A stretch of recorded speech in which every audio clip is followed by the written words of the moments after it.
Hello and welcome to the 6th episode in our Beginner Lessons series. So today we're going to be covering king and pawn endgames.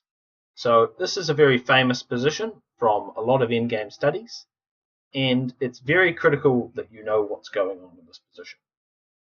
So the kings are level, and this is something we call the opposition. Now it is better to have the opposition, and the opposition means it's when the kings are level, it's your opponent's move.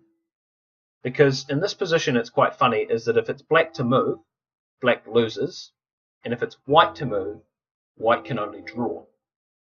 So it's actually quite important to know whose move it is. Now in this position, it is black's move, so black will lose, and I will show how this happens. So black will play king away. Now we've got to play king here.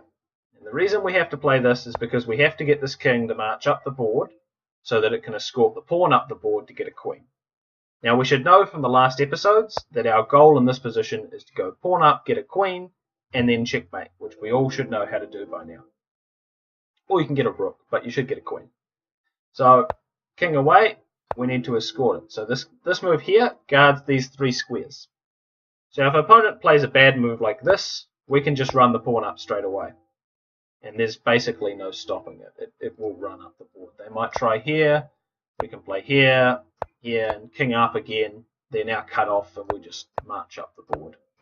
Right? The pawn is unstoppable.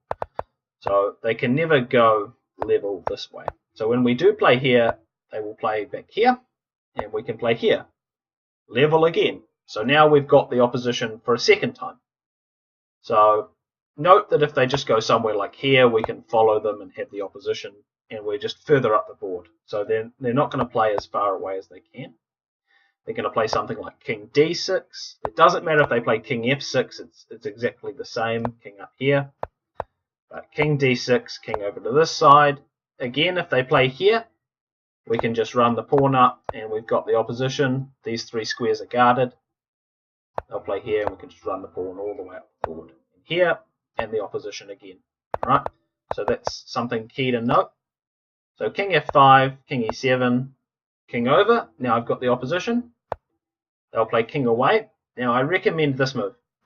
A simple move, but the idea is that when they play here, you can play pawn up again. And what you've done is you forced them to make two moves while only getting this pawn to here. Which means that in this position, it's black to move again, and you've got the opposition.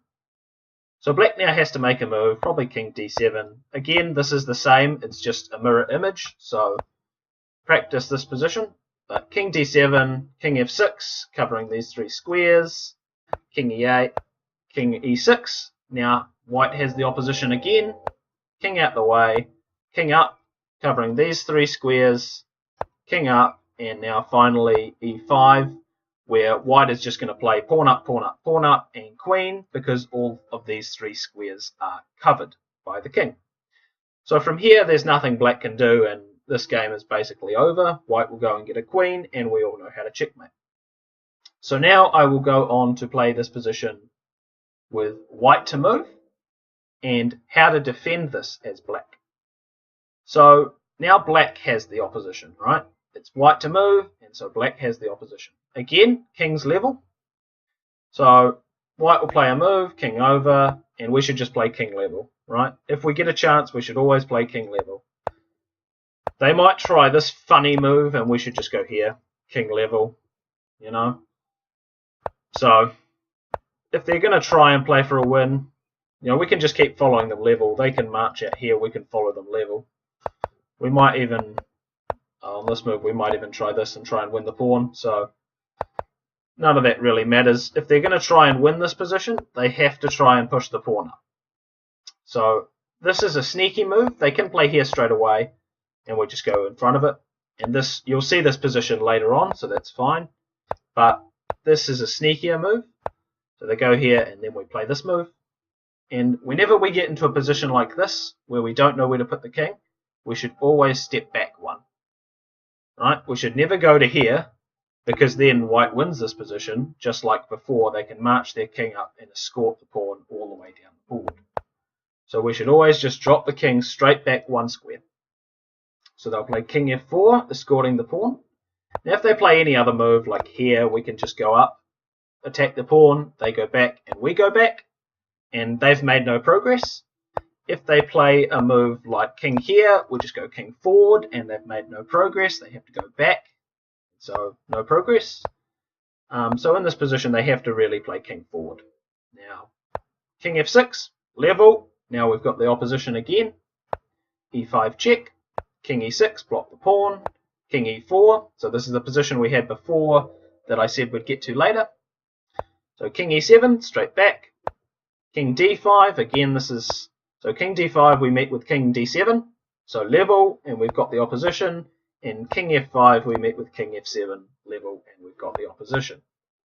So king d5, king d7, e6, check, king e7, block the pawn, level, drop the king straight back, king f6, king f8, level, and the opposition.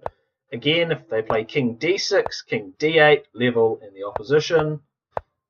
And from here they'll play e7 check. We play king in front of the pawn, and they have two options. One, they can move the king to any one of these squares, and we're just going to take the pawn. Okay, that'll be a draw. Or two, they can play here and stalemate the black king. So this is how black draws it. So I'd like you to go through both of these positions on how to draw and how to win these depending on whose move it is. Remember the opposition. The opposition is a very powerful tool in king and pawn endgames. So I hope you've enjoyed this lesson, and I wish you all the best in your games. I do think you should probably try this out. You know, get a friend, chuck a king and a pawn on, decide whose move it is, and just try all the positions and see who can win and how to do it. But, thank you for watching, and I'll see you again in the next episode. Goodbye.